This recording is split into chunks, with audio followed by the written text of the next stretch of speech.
Well,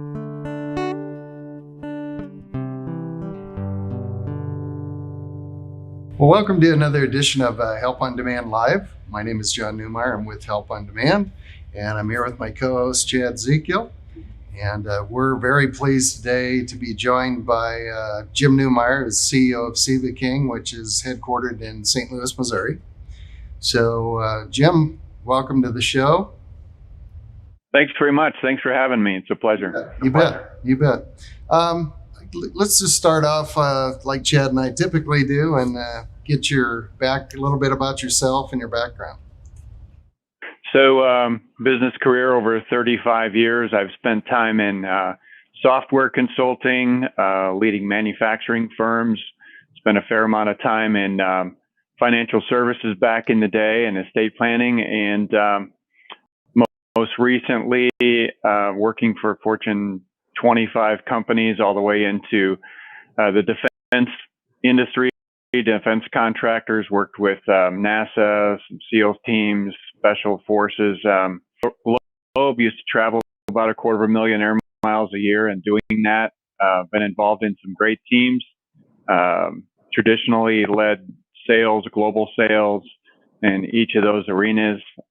Even back in the day, did a consulting project with Major League Baseball, St. Louis Cardinals, and a couple other teams, and sold some packages to those. Been involved where you wanted to drive to work and get carjacked, all the way to organizations that, and it just to feel good and working with great teams. So pleasure to be at the helm here with Sieveking. Nice. Tell everybody listening maybe a little bit about Sieveking and what Sieveking does and those kind of things, maybe your demographic that you're responsible for, those kind of things. Sure. So Sieveking is an 87-year-old company. It was started by Grandma and Grandpa Sieveking way back then. As they aged, their two sons took over the business, so generation number two. When the last brother passed away, his three daughters and the aunt took over ownership of the company, and that was in 2012. They stayed very much at a plateau. This is a fuel and lubricant business, so we're a marketer of about 1,300 lubricant products and fuel ranging from 100 different types of racing fuels for dragsters and vintage vehicles, NASCAR, you name it. We sell the smoke fuel to the Thunderbirds and Blue Angels, other groups like that, the Royal Air Force, and then all the way to commercial and industrial lubricants, food grade lubricants. So we sell to Coca-Cola factories and in their production of food and beverages. We offer lubricants for industrial and commercial applications. So lubricants that are used for trains and tugboats and facilities of all kinds, heavy equipment. And then on the fuel side, again, on and off-road diesel and gasoline, methanol. I'd say we distribute at any point in time about 2 to 3 million gallons of product every month. And we're growing at a rate of about 42%, which is fantastic. So how I got involved in that is I did a little consulting for Sieveking, starting in December of 15. Did right after my stint consulting for a couple other companies, including the Cardinals, and decided that I was going to hang out my shingle and work for major corporations and build divisions and have them buy and sell them. I wanted to do my own thing. And so I reached out to Sieveking, who, by the way, I've known the family for 33 years. They used to babysit my kids when they were in their cribs. Today, my son's 24 and 6'5", and my daughter's 28, about half his size. So I have a long history of the company and the family. We care about the brand. And so I was consulting for them, decided to hang out my own shingle and go full-time doing that. They said, why don't you just come on board with us and lead some marketing, develop our sales team, our brand, which is what I did. 7 months later, had an amazing dream that said, I woke up in the morning, and it's one of those that you have where you think it actually happened. And it was me owning Sieveking. I was on my way to Capitol Hill, and I walked out the front door, and one of the owners said, "Jim, when Dad died, we didn't. None of us have our degrees. We really weren't passionate about the business. We all been working in it for years, and we don't know what it takes to build it to the next level." And I said, "Man, you wouldn't believe the dream I had last night." And 6 months later, I owned Sieveking 100%. We have 3 locations. At that time, we distributed product, delivered product from transports to package trucks to tandem vehicles. We delivered in 2 hours in a radius around St. Louis. Today, we deliver product. We're in St. Louis, Missouri. We deliver product to General Motors plants in Texas. We deliver product to Oregon, New Jersey, Tennessee, you name it. We have the ability to go there. So super fun times, not always puppy dogs and rainbows, but we're having a good time doing it. We're kind of like the Southwest Airlines of the fuel and lubricant industry. Cool. So I was just, as you were explaining your business, it made me think, wonder how do you service people all over the country like that with such a wide variety of products? Yeah, so closer to home, within that 2 to 3 hour radius, we actually are doing a lot of fleet filling. So, in your area, who's your electrical utility? Who do you buy your electricity from? There's several like REI, Excel, for example, or Excel. yeah, Excel Energy, yeah. Sure. Okay. So here in St. Louis and the surrounding states, that entity is called Ameren. And everyone buys their electricity from Ameren. There's a natural gas utility called Spire. They have thousands of vehicles, and we fleet fuel each one of those vehicles every day and every night. We fill tugboats to trains, heavy equipment 24/7. And so that's in our immediate area where our trucks and our drivers are doing that. Okay. It's labor intensive, and there aren't a lot of companies that do that to the extent that we do. As we branch out further, most of our expansion has been in the transport side of it. So if you're going down the highway and you see the long kind of hot dog looking transports with a liquid in them of some kind, that's where we've really expanded. That's a lot less labor intensive. Okay, so you take a load, 9,500 gallons, you take it from point A to point B, you gravity drop it into the ground, into tanks, and then you come back. It's higher margin for us and less cost. So we can do that. If it's outside of something that we can do because of workload, then we have partners throughout the industry where we simply broker that.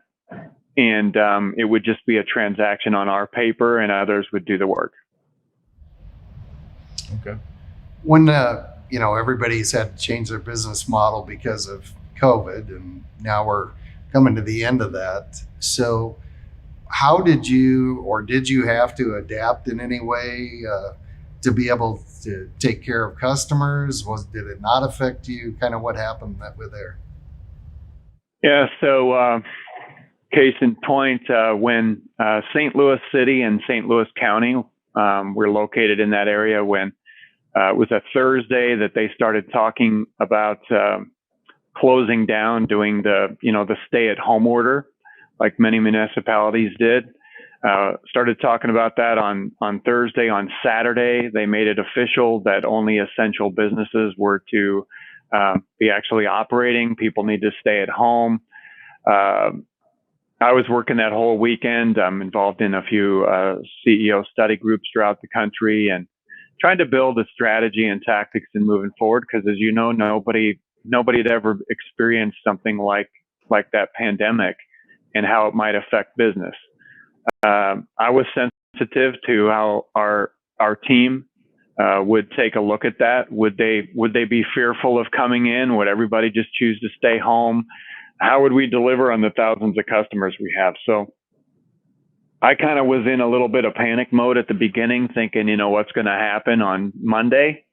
And I sent out communications to all of our team, text messages and emails explaining essential business, and that was sensitive to the CDC guidelines. And we do whatever we could to provide a safe and secure work environment. I normally roll in here 6:30, 7 o'clock every day, and I decided on that Monday I was going to come in at 4. I'm going to be here for everyone, kind of comforting everybody, making sure we do okay. And after a few hours of thinking that, I decided, I'm going to come in late. I'm not coming in at the normal time. I'm going to come in late because that stresses less urgency. And I rolled in here, pulled down the street. John, you've been here. We have a line of trucks. We operate about 50 trucks, and not one truck was on the line. Everything was out delivering fuel and lubricants. Everybody was just business as usual. And wow, it was a wonderful thing. And I roll in, nobody said COVID. Nobody was all, no water cooler talk about it. We just did business as usual. Now, that doesn't mean that we didn't invest a boatload into plexiglass and hand sanitizer and masks and things like that, which thank God our chief operating officer and I had been out in front of it. And a couple months before that, we had stockpiled those things. And I was a little bit hesitant to do that, but it's only money, and just in case, you have to hedge against when the bad day happens. So that initial onset of it really didn't impact us at all. The first 4 months of COVID, we gained 87 new customers. That's not because we were doing anything different. That's because of that brand. That's because of 86 years of being there for people, delivering 24/7.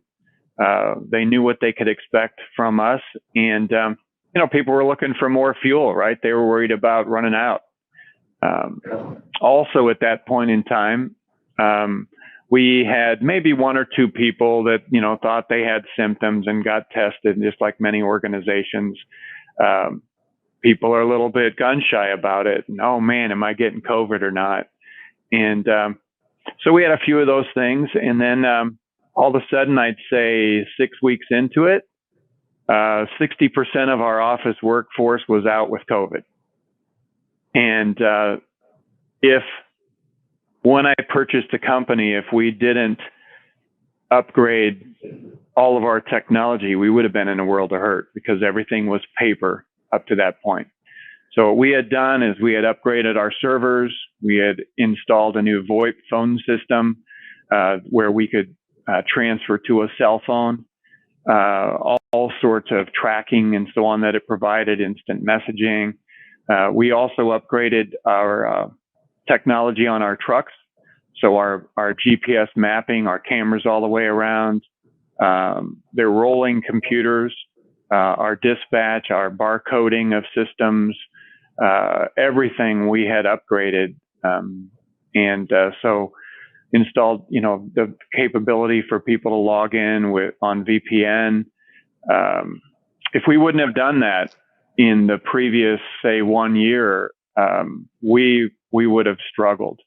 Just like several organizations that I know, CEOs and owners of oil and fuel companies, smaller and much larger than us, really struggled during that time because they still were using a lot of paper, and they were heavily weighted in gasoline. And if you drove by a Quick Trip or some Mobile on the Run or something like that, that there weren't a lot of cars in the parking lot and they weren't selling gasoline.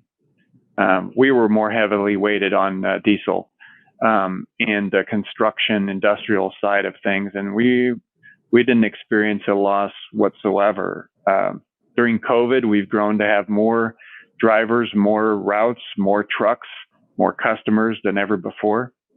2 days ago was my 2-year anniversary of buying the company, and we've grown over 500 new customers during that time. So technology for us, even if, seems like simple printer and scanner over my shoulder, we didn't even have those capabilities here. I think people were rubbing 2 stones together trying to make copies.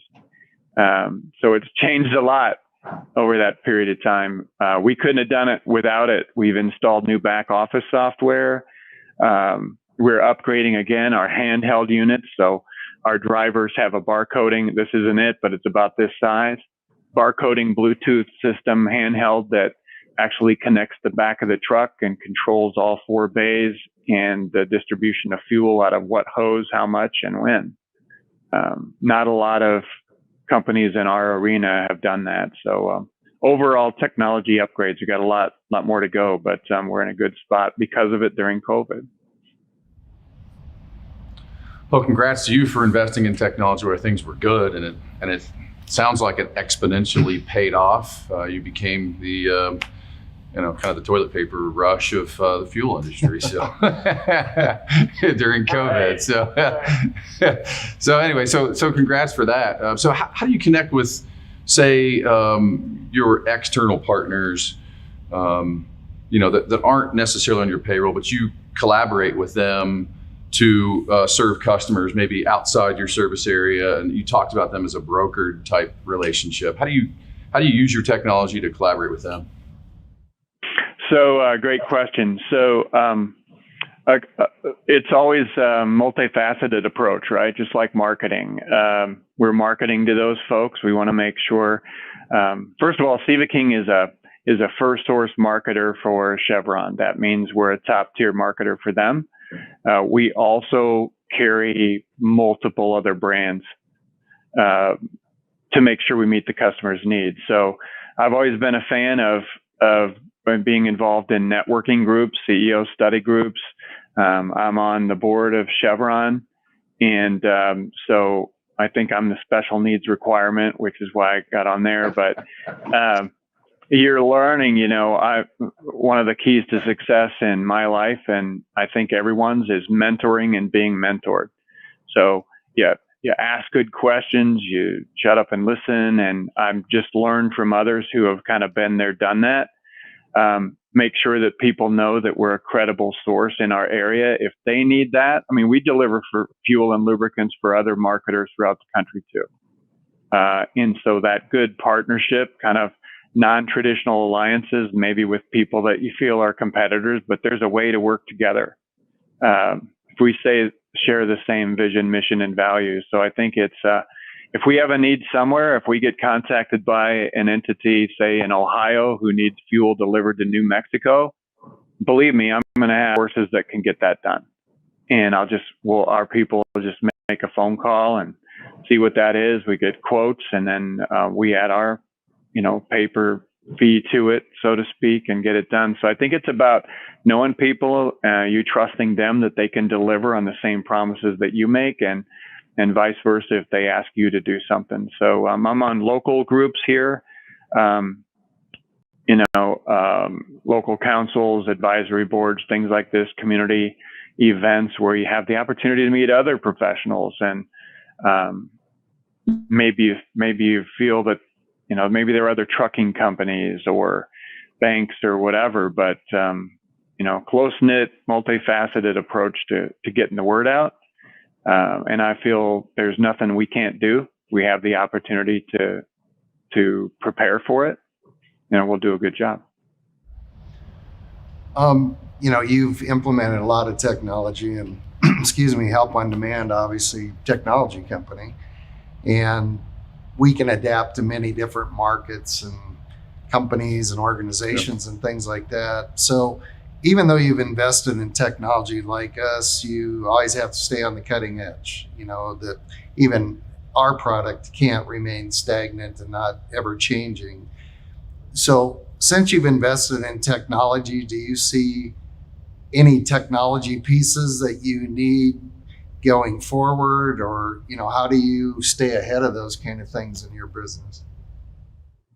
So, great question. Believer in technology, not the sharpest knife in the drawer. I always know what I want to do. I just don't always know how to get there, and you count on trusted advisors to do it. As far as additional things we need, I'm a big believer in social media. Traditionally, Sieveking, our website, was very archaic. And that's one thing I did. The website that you see that we have now, I did before I was an owner of Sieveking. It illustrates the personality, the history, the legacy of the company, and how important our customers are. and then it shows a complete summary of our offering. I want to do more, and we're engaging in it to just push the envelope of what does it take to be dominant in social media.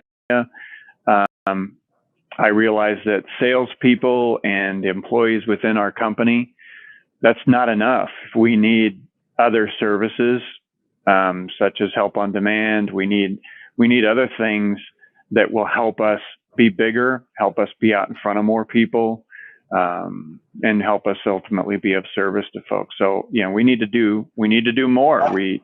That marketing effort is just got to be endless. And I don't think that's a job that's ever done.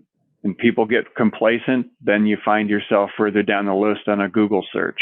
And John, you and I've talked about this. I've, over the past 2 years, purchased a fair amount of domain names that will continue to expand as our business has expanded. We've purchased domain names that are significant, and that all ties into our social media piece too.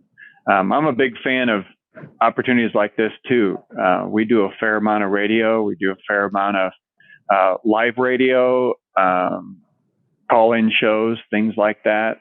A gentleman here locally that's probably the most well-known TV radio personality, and I do called spots with him, and he'll just drop in. We'll grab his phone. We'll walk the lot and just talk about current events and talk about strides that we've made or good customer stories. Maybe how we serve our internal and external customers. So that's a long-winded answer, but there's always work to be done. We've done over 397 new projects that affect our business in the past 2 years, and we probably have 1 million left to do.